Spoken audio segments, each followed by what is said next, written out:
Running, okay. Okay. 1969, the first man on the moon. On the 16th of July, 1969, at 9:30 in the morning, Apollo 11 lifted off from the Kennedy Space Center in Florida. There were three astronauts, Neil Armstrong, Buzz Aldrin, and Michael Collins.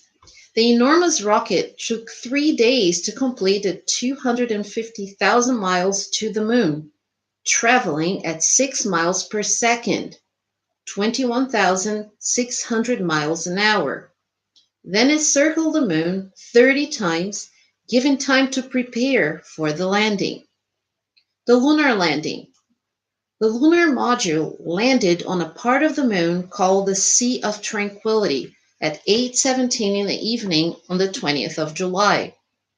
It was time for the astronauts to rest, but they were too excited to sleep. At 3 in the morning on July 21st, Neil Armstrong became the first man to walk on the moon. 600 million people all over the world watched on TV. As Armstrong took his first steps, he said the famous words, "That's one small step for man, one giant leap for mankind." Walking on the moon. Armstrong and Aldrin spent 2.5 hours walking on the moon. They collected samples and set up scientific equipment.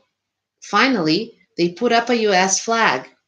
After 22 hours on the moon, the lunar module lifted off and flew up to join the rocket that took them back to Earth. They left an inscription. Here, man from the planet Earth first set foot upon the moon, July 1969.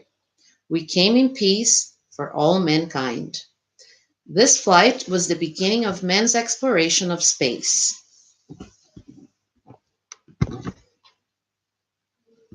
Okay.